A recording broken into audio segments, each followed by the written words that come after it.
반갑습니다. 오늘 이렇게 남전도의 헌신 예배 함께 말씀 전하게 되어서 개인적으로 굉장히 뿌듯하고 또 감사하다는 말씀을 먼저 드리고 싶습니다. 오늘 말씀 통해서 우리 남전도회 뿐만 아니라 함께 예배하는 모든 성도분들에게 은혜가 되고 또 도전이 되는 귀한 하나님의 말씀이 되길 간절히 소원합니다. 우리 이우리 목사님께서 전화를 주셨어요. 와서 설교 한번 하면 좋겠다. 전화를 받고 처음엔 저는 남신도 또 남선교회인 줄 알았어요. 왜냐하면 저희 교회는 남선교회, 여선교회라고 하거든요. 근데 아니라는 거예요. 남전도회라고 하길래 그럼 남전도회면 여성분들은 뭐예요? 여전도회죠? 맞죠? 그 얘기를 듣는 순간 회의필 장로교회는 전도가 제일 우선이구나. 이름에서부터 전도를 중심으로 이렇게 성도들이 구성되고 또 함께 하나님의 나라를 위해 함께 노력하는 그 모습에 참 앞으로 기대되고 하나님의 큰 쓰임받는 교회가 되겠구나, 그런 생각을 혼자 추측해 보았습니다. 세상에 많은 교회들이 있습니다. 근데 많은 교회들 가운데 가장 근본된 사명 중에 하나가 바로 전도가 아닐까 생각을 해봅니다. 하나님을 알지 못하는 이웃들에게 복음을 제시하고 또 함께 신앙생활하며 천국의 삶을 살게 한다는 것, 그렇게 하나님의 나라를 확장해 가는 것이 교회의 사명이고 또 성도된 우리들의 사명이 아닐까 생각을 해봅니다. 남전도회, 그 이름만큼 여러분들은 얼마나 전도를 생활하며 살고 계실까요?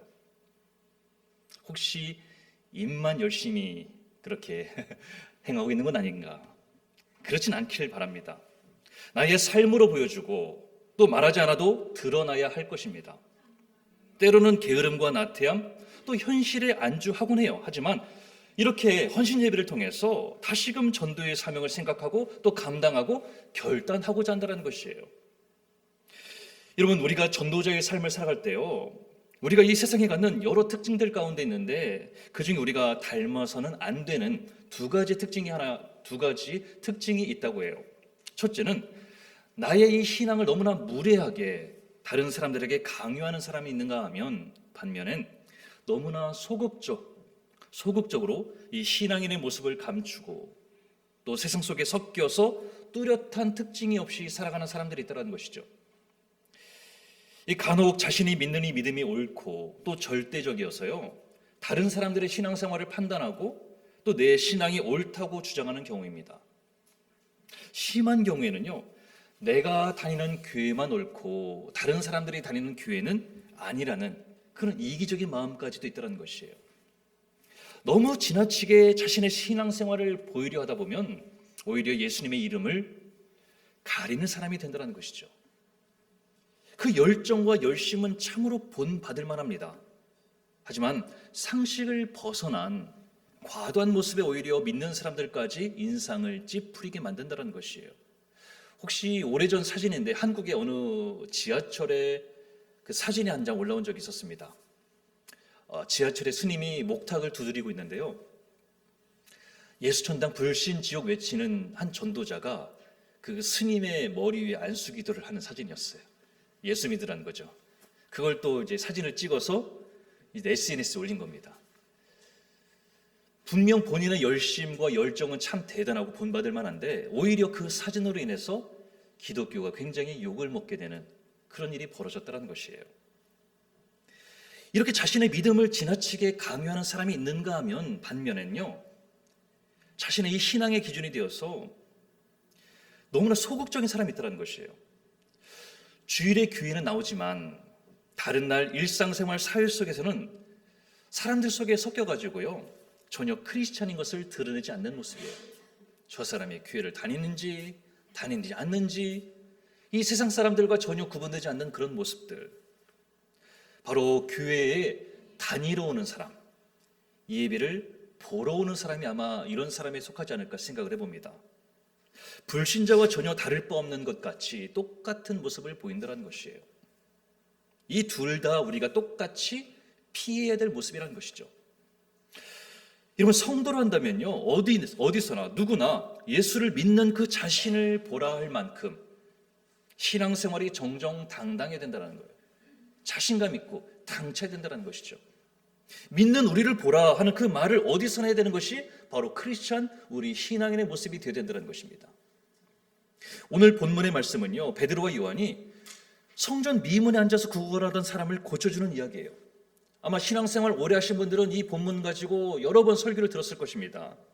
오늘 이 이야기 중에서 우리가 주목해서 보아야 될 구절이 저는 하나 있는데 바로 4절 말씀이에요. 4절 이 말씀에 베드로가 요한과 더불어 주목하여 이르되 우리를 보라 하니라고 말씀해요. 어느 날 늘 기도하던 시간인 것 같습니다. 베드로와 요한이 성전을 찾아왔어요. 늘 기도하던 시간에 성전에 기도하러 왔는데요. 이날은 성전 미문에 앉아 구걸하던 어떤 사람과 마주하게 되었던 것이죠.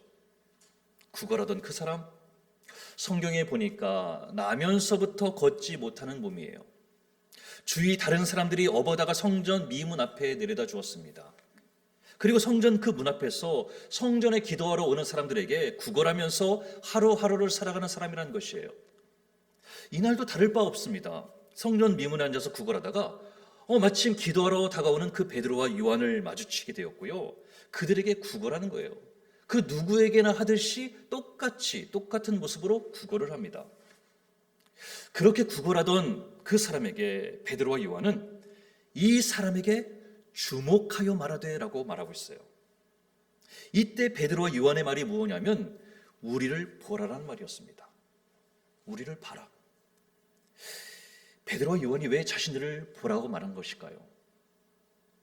자신들처럼 정해진 시간에 이렇게 기도 열심히 하는 그 모습을 보라는 것일까요?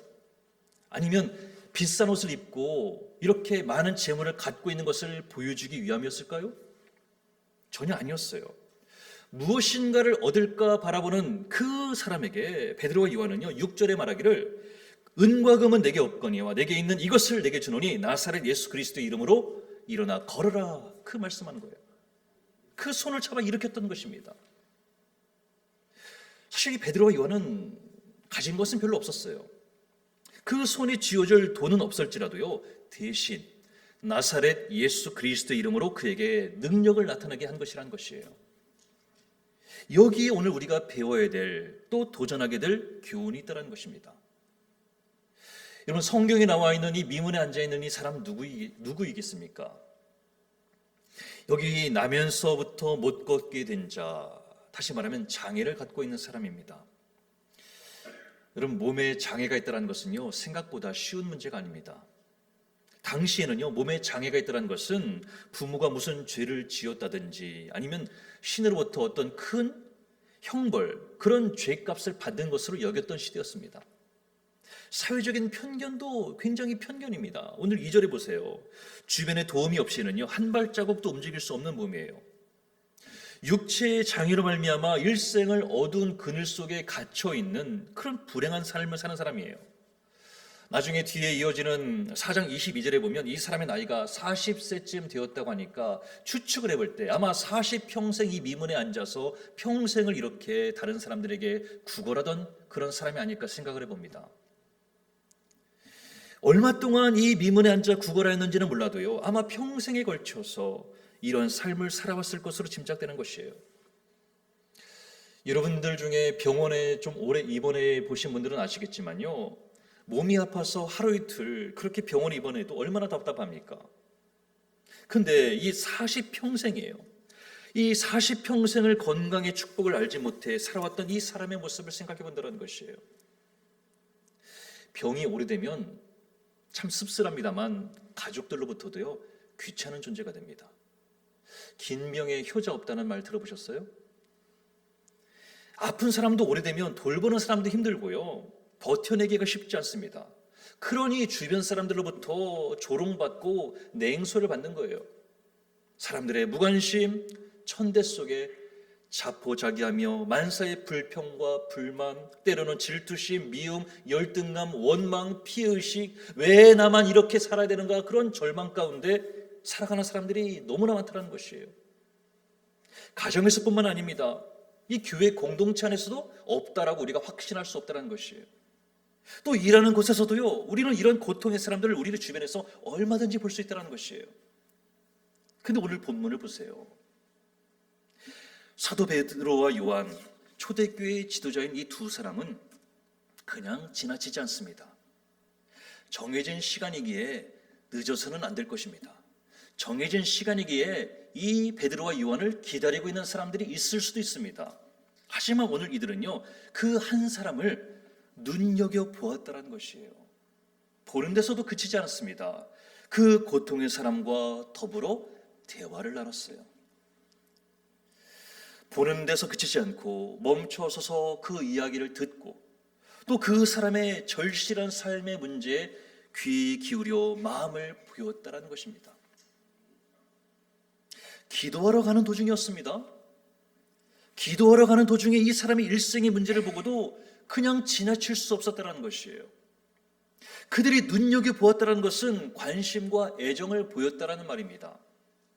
다시 말하면 오늘 이 베드로와 요한이요, 이 사람에게 했던 말, 우리를 보라 한 그 말은 그러한 크리스찬의 신앙인의 관심을 보여주고 있다는 것입니다.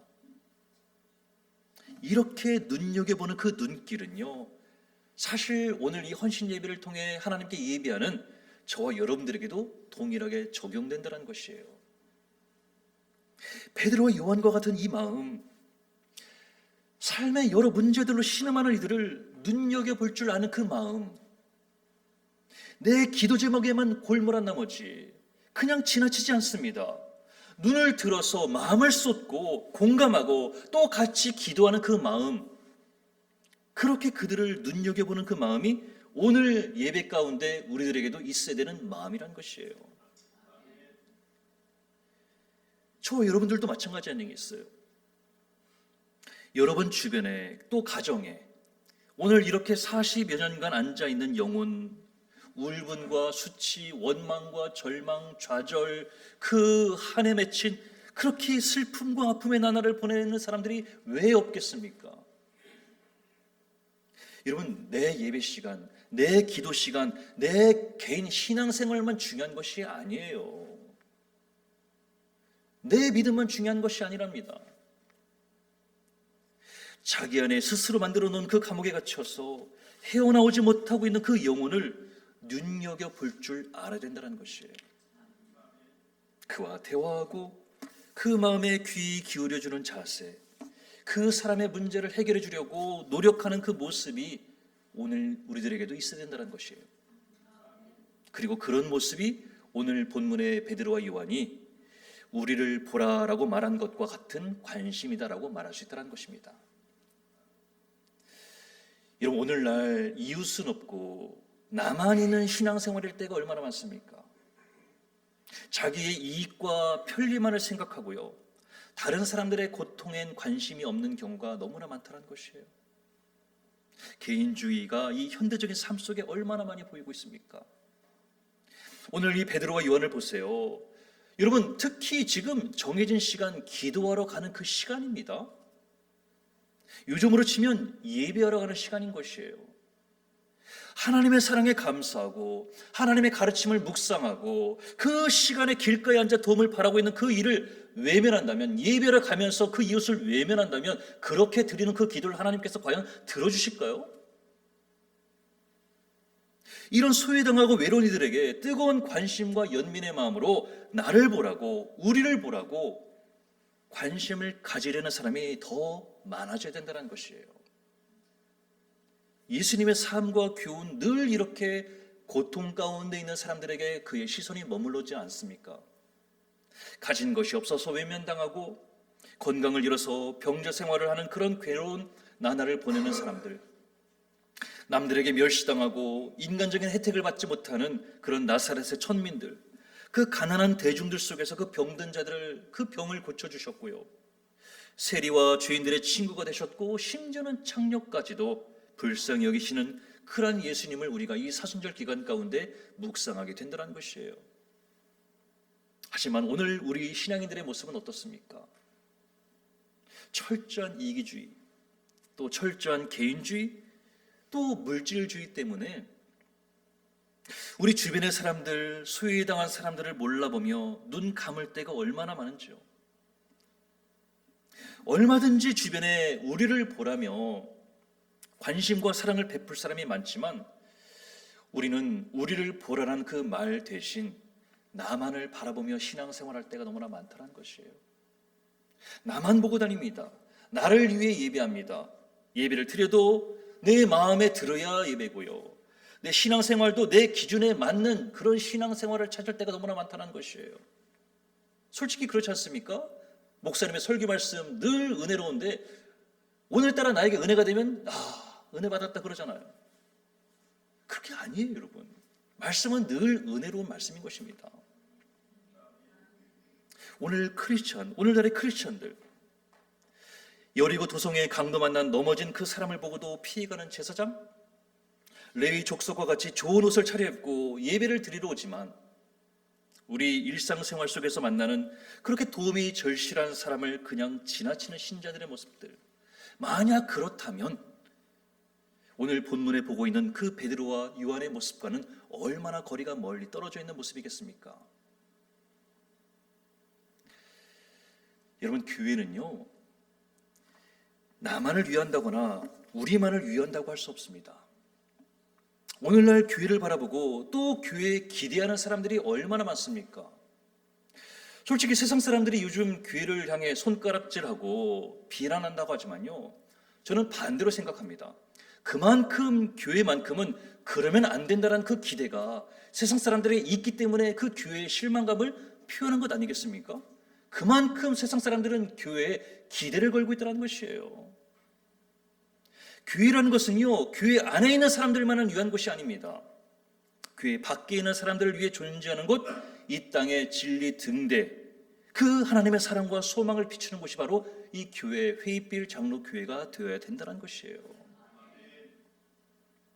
오늘 이렇게 헌신 예배를 드리면서 우리 한번 스스로를 다시 한번 돌아보며 생각해 봅니다. 요즘에는 교회 밖에 있는 남은 고사하고 교회 안에 있는 같은 교인들에 대해서도 무관심으로 일관하고 오히려 대립과 적대 감정을 갖고 있는 교회들도 있다고 그래요. 한 교회를 다녀도요, 피차 인사도 없고 무엇을 좀 잘못하면 그 잘못한 것 한 가지 때문에 용서하기보다는 적대 감정을 갖고요, 득달같이 한꺼번에 달려들어서 헐뜯고 저주하고 비난하는 그런 모습들도 있다고 합니다. 어떤 교회에 새신자가 왔다고 그래요. 근데 처음 교회 나오니까 조금 대부분 새로 오신 분들은 좀 뒤쪽에 앉잖아요. 이게 두리번 쭈삐쭈삐, 누가 봐도 처음 오신 분으로 알 것 같아요. 쭈삐쭈삐 하다가 좀 빈자리에 앉았어요. 근데 갑자기 어떤 어르신이 옆으로 다가오더니 헛기침을 한대요. 하고 이 대신 오늘 서러운 사람이 쳐다보고 가만히 있으니까 이 어르신이 그래요. 그래도 가만히 있으니까 하면서 테이블을 툭툭 쳐요. 그래도 왜 그러신가 했더니 안 비킨다고. 자기가 늘 앉는 자리에 처음 온 사람이 모르니까, 그 자리에 앉은 것이 불편하니까, 여기 내 자리니까 다른 데 가서 앉으라고. 처음 온 그 사람이 얼마나 무안했을까 생각을 해봅니다. 교회 분위기를 냉랭하게 만들고 처음 교회에 나오는 형제자매에게 따뜻함과 진실함보다는 교회에 적응하기 어려울 정도로 불편하게 만드는 그런 교회들도 있다고 그래요.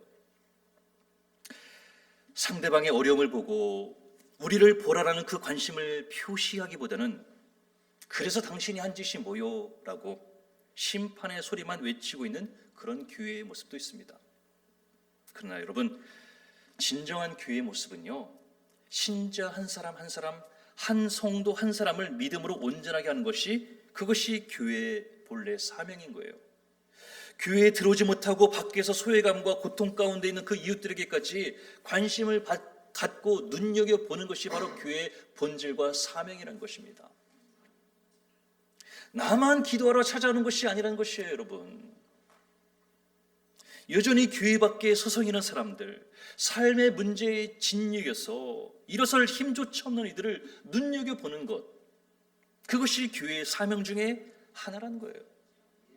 그 사명을 감당하는 우리 남전도회, 그리고 우리 회의빌 한인 장로교회가 되길 주님의 이름으로 축원합니다. 오늘 본문에서 보는 나면서 못 걷게 된 이 사람의 문제는요, 한편으로는 그 사회를 살아가는 이웃들의 문제이기도 합니다. 물론 1차적으로 이 사람의 문제는 육체적인 불구가 되어서 항상 남에게 의지해서 짐짝처럼 메어다니는, 자기 자신이 가고 싶은 곳을 마음대로 가지 못하는 불행한 사람이에요. 여러분, 당시에 인권이 어디 있겠습니까? 당연히 인격적인 대우도 못 받았겠죠. 오늘 본문 2절의 표현을 보세요. 뭐라 기록합니까? 날마다 성전 문에 뒀다라고 표현해요. 아니, 무슨 물건도 아니고 갖다 뒀다니요. 사람인데. 그렇지 않아, 이 표현이?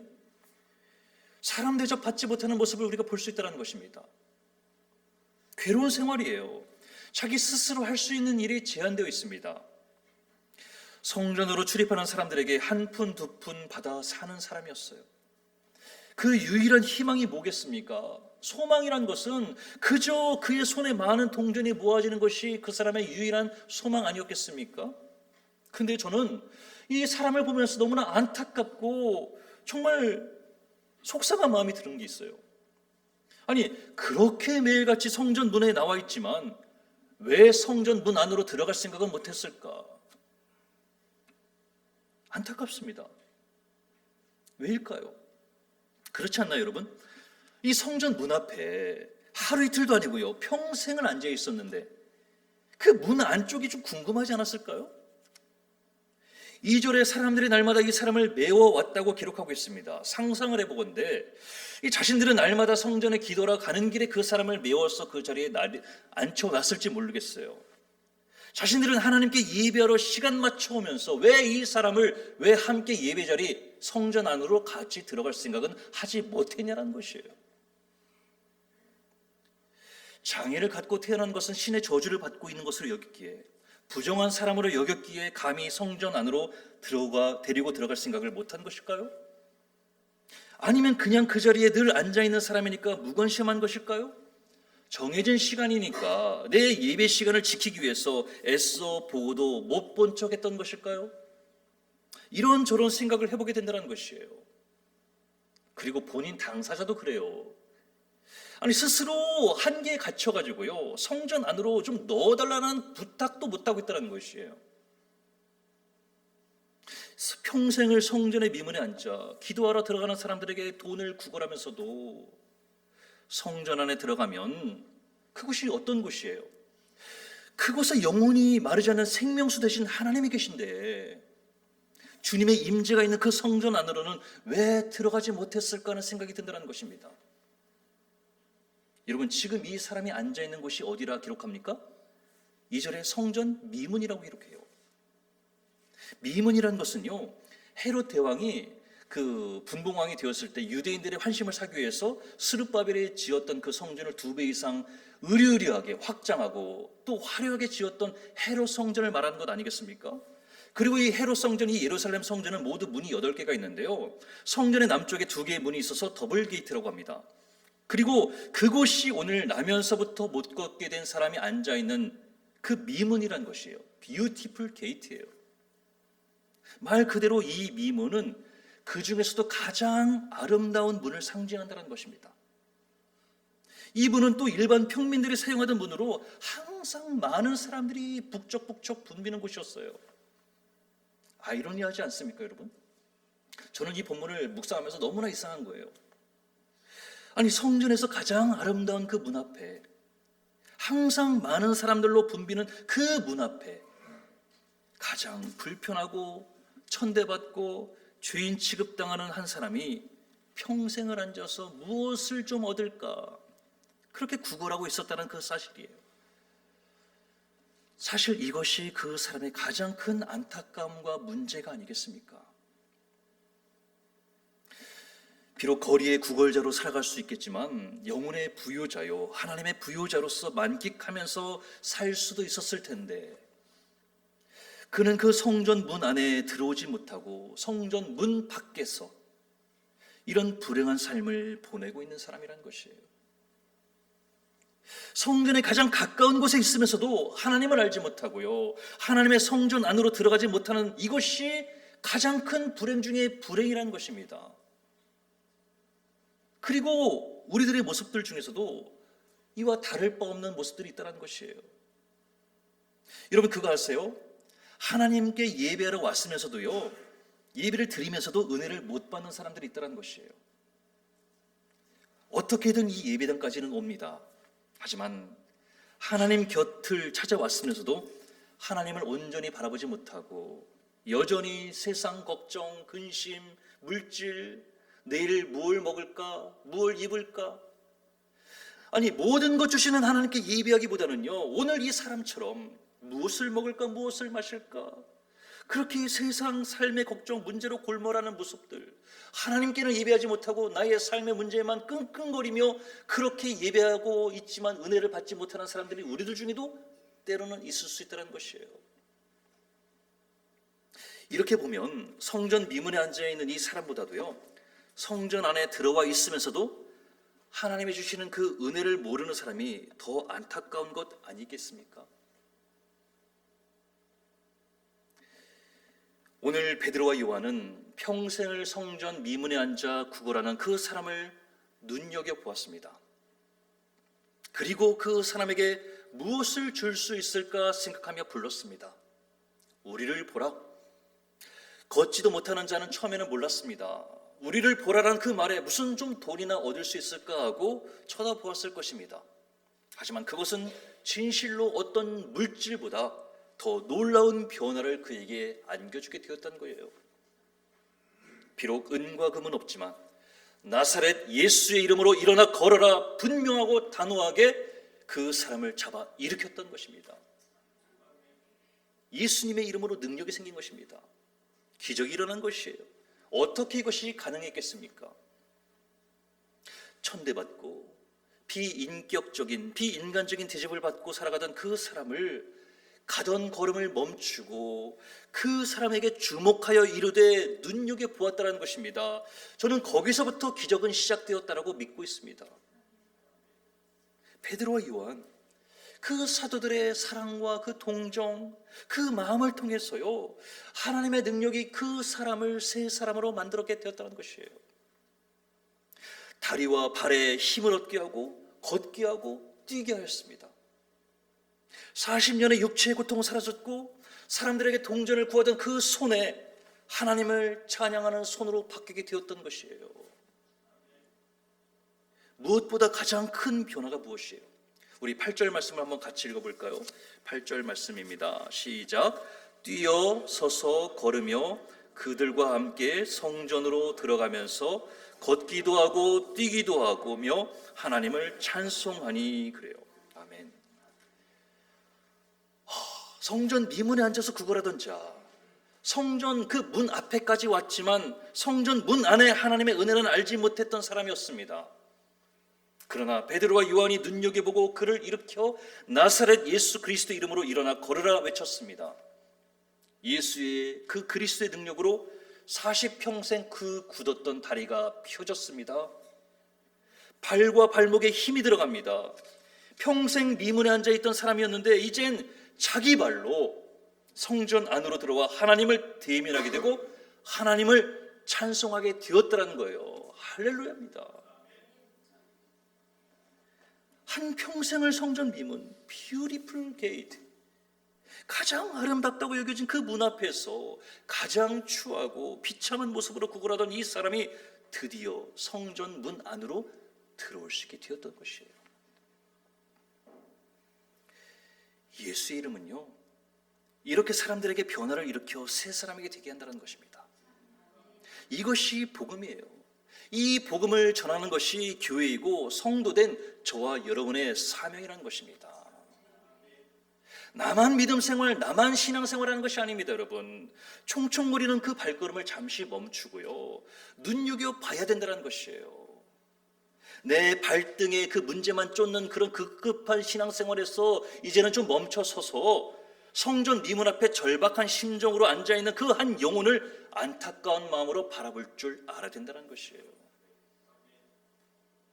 저는 이 8절 말씀이 얼마나 은혜가 되는지 몰라요. 40평생 걷지 못했던 사람입니다. 그 다리에 힘이 들어가고 걷고 뛰고 그 사람이 가장 먼저 찾아간 곳이 어디겠습니까? 성전이라는 거예요. 성전 안으로 들어갑니다. 하나님께 예배하고 있다는 거예요. 하나님을 찬송하고 있다는 겁니다. 이것이 다시 걷게 된 것보다 더 큰 은혜이고 더 큰 축복 아니겠습니까? 저는 이것이 가장 큰 이 사람에게 준 큰 축복이라고 생각해요. 이 아름다운 모습이 회의빌 장로교회 여러분들에게 있길 주님의 이름으로 축원합니다. 주위를 둘러보며 그들을 위해서 또 이웃들을 향해서 베드로와 요한처럼 말할 수 있어야 되겠습니다. 우리를 보라 하니 그 말씀. 우리는 믿는 형제자매의 그 사이는 물론이고요, 불신자들에게 우리를 보라, 예수 믿는 나를 좀 보시오, 교회 다니는 나를 좀 보시오, 그렇게 담대하고 당당하게 말할 수 있어야 되는 것 아니겠습니까? 남전도회, 그 전도회란 그 이름에 걸맞게 말이에요. 은과 금은 없지만 나사렛 예수 그리스도 이름으로 일어나 걸으라는 그 말씀에 의지하여 세상을 향해 외쳐야 되겠습니다. 여전히 하나님을 알지 못하고 세상 근심과 하루 살아갈 걱정에 기웃거리는 영혼들을 안타까운 마음으로 바라볼 수 있어야 된다는 것입니다. 나의 예배 시간, 나의 기도 시간도 중요하겠지만 그들을 외면한 기도를 하나님이 어떻게 여기시겠습니까? 그리스도의 사랑을 입은 저와 여러분들 아니겠습니까? 성도로 부름받은 우리들 아니겠습니까? 부르심을 받은 우리는요, 주님의 진리를 세상 안에서 드러내야 된다는 것이에요. 세상 가운데 당당히 하나님의 공의와 정의를 외쳐야 된다는 것입니다. 오늘 예배하며 예수 그리스도 이름으로 구원을 선포하며 사랑의 눈으로 또 이웃을 바라보며 예배의 자리로 인도할 수 있길 바랍니다. 함께 나와 걷기도 하고 함께 나와 뛰기도 하고 함께 하나님만을 찬송하는 저 여러분들에게 주님의 은혜와 사랑이 가득하길 주님의 이름으로 축복하며 기도합니다. 기도하겠습니다.